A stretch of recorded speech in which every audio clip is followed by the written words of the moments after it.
Orang kecil Bu Tati berdiri tepat di samping lapak milik Bu Lasmi. Tapi entah kenapa Bu Lasmi lebih laris. Hingga seiring waktu, Bu Tati menyimpan rasa iri.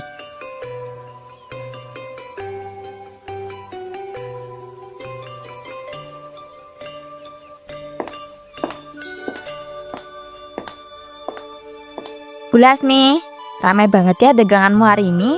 Sampai ngantri-ngantri pembelinya. Alhamdulillah Bu Tati, mungkin lagi nasibnya aja. Kadang rame, kadang sepi juga kok. Tapi kok kayaknya tiap hari ramai terus. Saya dari pagi cuma 2 piring yang laku. Seringnya malah bengong ngeliatin jalan. Jangan gitu Bu. Saya lihat pecel lelenya Ibu juga menggoda banget kok. Alah, kenyataannya tetap aja pembeli lebih milih tempat kamu. Padahal saya udah nyoba benerin rasa, bikin sambal baru, tetap aja begitu-begitu. Rezeki emang misteri Bu, kadang gak bisa diterka. Yang penting kita ini tetap semangat jualan. Apa saya ini kurang doa ya? Padahal mau udah baca wirid, tapi tetap aja hasilnya tidak berubah. Saya juga gak macem-macem kok Bu, cuma istiqomah aja. Sering bersih-bersih, sama senyum terus ke pelanggan. Siapa tahu dari situ pelanggan betah. Ya, mungkin tuh juga sih. Tempatmu juga lebih lapang. Kalau saya kan sempit, panas pula. Udah gitu deket got. Tapi rasa yang paling utama Bu. Orang kalau suka mah pasti balik lagi meskipun tempat yang gak mewah. Jangan-jangan orang malas beli tempat saya karena auranya kurang enak ya? Atau mungkin saya pernah salah ngomong sama pelanggan? Jangan mikir gitu Bu, nanti malah capek sendiri. Rezeki itu ngalir sesuai porsinya masing-masing. Ya gimana ya? Tiap hari lihat sebelah rame. Sementara saya cuma duduk doang ini sambil kipas-kipasan. Wajar kok Bu, perasaan kayak gitu manusiawi. Tapi jangan sampai larut terus ya, nanti malah ganggu hati. Saya udah nyampe mikir loh, pengen nyoba sesuatu yang beda. Maksudnya? Ya kayak promosi lah, atau apa gitu. Boleh kok promosi, asal jangan aneh-aneh Bu. Kadang orang pengen cepat sukses, terus nyoba hal yang tidak benar.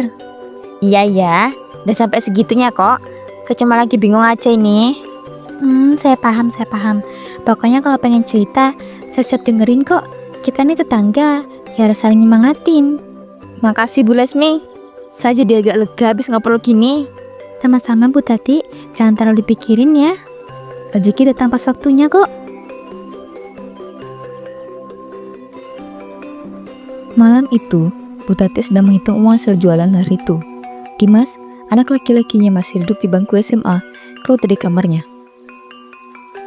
Bu, belum tidur. Udah malam loh. Belum. Ibu lagi hitung-hitungan dulu. Lah, kok mukanya kusut banget gitu? Ada apa toh, Bu?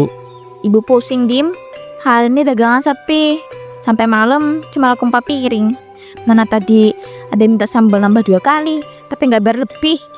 4 piring doang. Ya Allah. Terus cukup nggak buat besok belanja? Nggak cukup. Nasi juga tinggal dikit. Gal udah nyisa separuh tabung. Kenapa ya, Bu? Padahal rasa pecel lele Ibu enak loh. Ibu juga bingung. Tiap hari udah coba benerin bumbu, bersihin tempat, tetap aja sepi. Tapi orang sebelah yang punya Bu Lasmi tuh selalu aja rame. Temen-temenku aja kalau lagi lewat sering bilang pengen mampir. Cuma waktunya aja nggak pas. Ibu heran, kita jualannya sama. Malah kadang ibu kasih potongan lebih gede, tapi pembeli tetap milih dia. Emang Bu Lasmi jualannya gimana sih? Maksudku ada yang beda dari cara penyajiannya atau apanya gitu? Nggak juga, Dim. Paling tempatnya lebih luas dikit. Cuma ya gitu, dari dulu langganannya setia, makin lama makin nambah. Ibu udah coba promosi belum di medsos? Kayak bikin status atau fotoin menu gitu. Siapa tahu bisa bantu kan? Udah, paling cuma dapat 2-3 like. Nggak ada yang komen, apalagi order. Ya Allah. Ibu capek, bukan cuma fisik nih, tapi di hati juga. Terus ibu mau berhenti? Enggak, ibu nggak bakal nyerah kok. Tapi ibu mulai kepikiran, mungkin ada jalan lain biar orang kita lebih laku. Jalan lain maksudnya? Jalan gimana? Nggak tahu, ibu juga belum kepikiran jelas. Kadang orang suka bilang, kalau usaha biasa nggak berhasil, mungkin ada cara yang nggak biasa. Loh, maksud ibu? Udahlah, Dim, ibu cuma ngomong asal. Mungkin ibu cuma butuh tidur.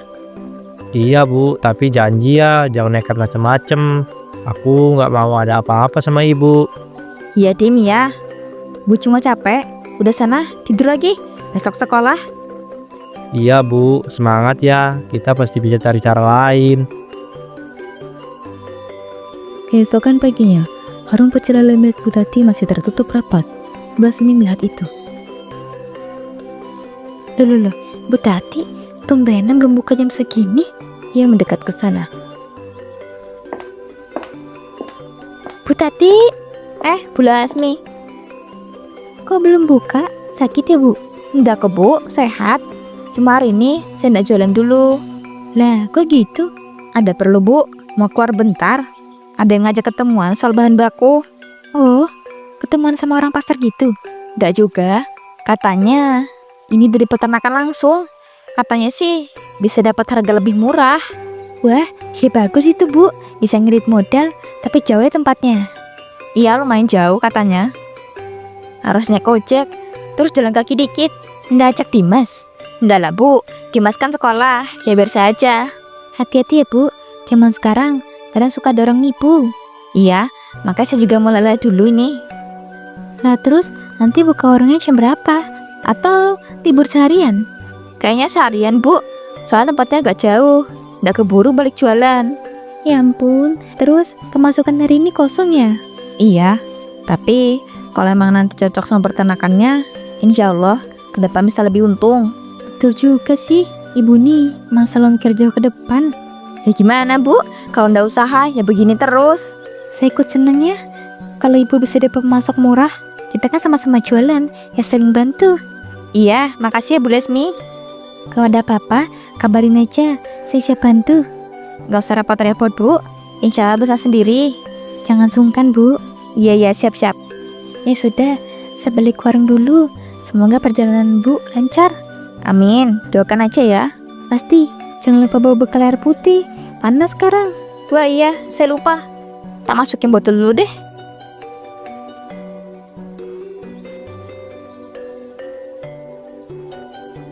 Beberapa jam kemudian, langit sudah gelap ketika Bu Tati pulang. Dimas keluar dari kamarnya.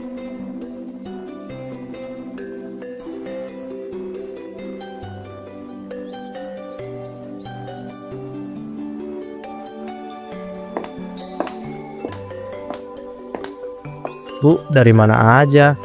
Loh, belum tidur? Belum bisa. Tadi siang pulang sekolah aku cari ibu. Tapi rumah kosong. Sampai sore juga belum pulang. Iya, tadi ibu keluar agak jauh, ketemuan sama orang. Orang mana? Itu, dari peternakan ayam. Katanya bisa nyuplai ayam langsung, lebih murah. Serius? Tapi kok nggak bilang aku sih Bu? Kan bisa aku anterin. Ibu kira cuma sebentar. Lagian kamu sekolah, ibu nggak mau ganggu lah. Tapi jauh banget ya, sampai maghrib baru balik. Iya, jauh banget. Nggak ada angkot, jalan kaki juga lumayan. Ya Allah, terus ibu sendirian. Iya sendirian, tapi nggak apa-apa kok.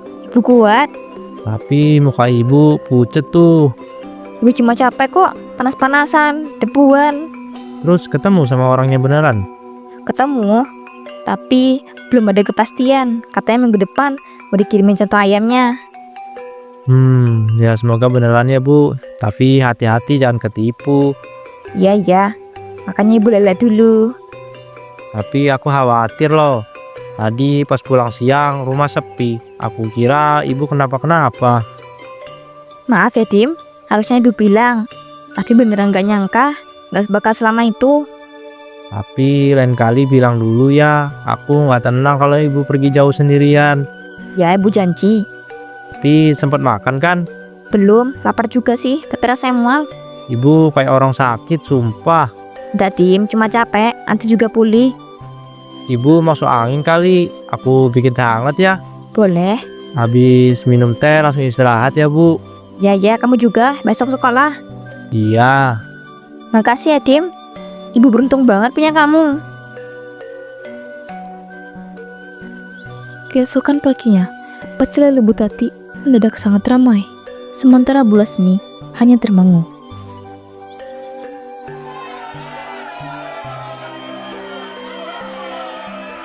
Wah, ramai banget ya orang yang bertati hari ini. Luar biasa loh. Biasanya kan pelan-pelan dulu, tapi ini langsung diserbu. Iya, saya juga sampai kaget, tapi sampai kehabisan sambel. Harus ulek lagi. Ibu pasang iklan ya di grup-grup gitu. Enggak kok, enggak sempet malah. Saya kan pulang kemarin langsung tidur. Terus isi ramai gitu dari mana, Bu? Enggak tahu, Bu. Mungkin karena kemarin nggak buka, orang-orang jadi penasaran. Bisa jadi juga sih. Tapi kenapa ya warung saya malah gak sepi hari ini? Padahal biasanya udah ramai jam segini.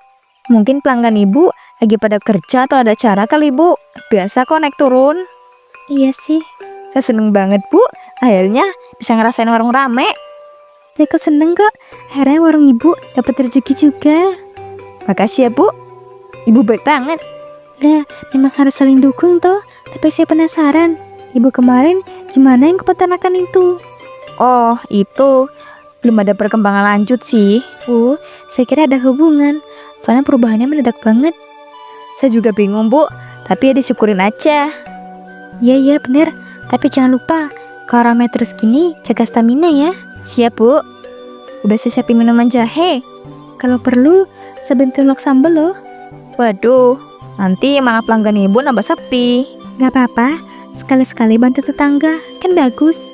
Ibu ini emang selalu bikin hati adem. Beberapa bulan telah berlalu, rumah Bu Tati kini direnov. Malam itu, Bu Tati sedang menghitung uang hasil dagangannya.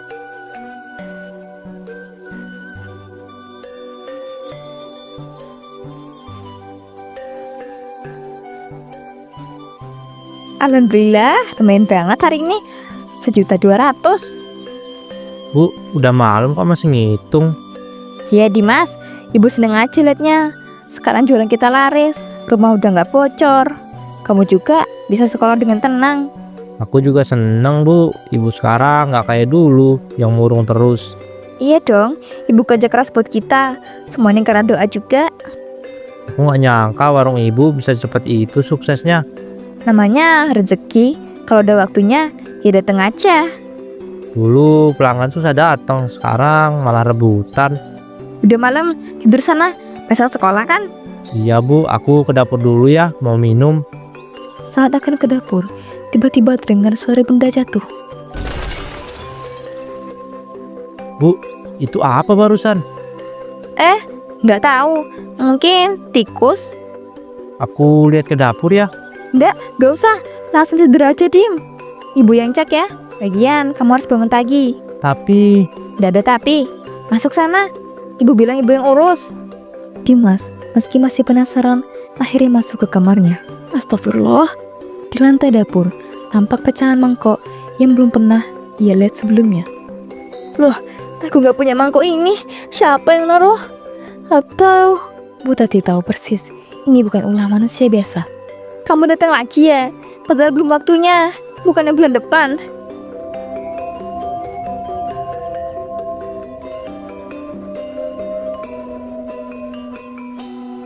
Aku tahu, kamu pasti lagi.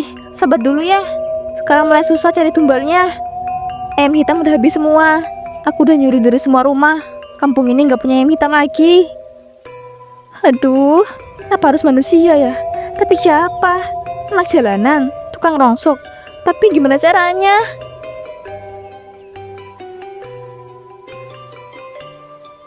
Seminggu berlalu sejak malam itu. Bu Tati belum juga menemukan tumbal. Pikirannya makin kacau. Namun malam itu, hawa terasa ganjil. Usai makan malam, Dimas masuk ke kamarnya seperti biasa. Sementara Bu Tati menghitung uang. 3 juta. Tapi kenapa ya hati ini malah makin sesak? Bu, tolong. Astagfirullah, Dimas. Dimas kajang-kajang di lantai. Matanya terbuka lebar, tapi kosong. Dimas, nak. Ya Allah, kenapa kamu? Dimas. Ya Allah, jangan dia. Jangan anakku. Bu, dingin. Ambil apapun dariku, tapi jangan Dimas. Ibu di sini, nak. Ibu di sini. Tangannya. Tolong anak saya. Tapi anehnya, tak ada satupun warga yang datang. Ibu di sini, Dimas. Jangan tinggalin ibu. Tapi tubuh Dimas melekaku dan akhirnya nafasnya berhenti. Enggak, Dimas. Tangisnya pecah. Tubuh Dimas ia peluk dengan erat. Keesokan paginya, kabar kematian Dimas tersebar. Bu Lasmi datang tergesa. Ya Allah, Bu Tati. Saya benar-benar gak nyangka. Sabar ya, Bu. Sabar. Ini salah saya, Bu Lasmi. Semua ini salah saya. Loh, kok ibu ngomong begitu? Gak usah nyalahin diri, Bu, di tengah musibah begini. Saya ibu yang gagal. Saya egois. Saya terlalu mikir yang lain. Sampai lupa lihat dia. Enggak, Bu, ibu dia berjuang. Dimas itu anak baik. Dia pasti ngerti pengorbanan ibu. Tapi semua yang saya lakuin sia-sia. Saya kehilangan semuanya sekarang. Jangan ngomong gitu, ini semua takdir, Bu. Insya Allah ada maksud di baliknya. Beberapa hari setelah pemakaman, Bu Tati mengemasi barangnya. Tanpa banyak bicara, ia pamit pada Bu Lasmi. Bu Tati, Bu yakin mau pergi? Saya nggak bisa tinggal di sini lagi, Bu. Kalau butuh tempat pulang, rumah saya terbuka kapanpun. Makasih ya, Bu. Ibu terlalu baik. Saya nggak bisa balas apa-apa. Dengan langkah berada mata sembab, Bu Tati pergi dari kampung itu. Warung pecel lele itu kini kosong. Bu Tati kini harus menghadapi hasil dari perbuatannya sendiri.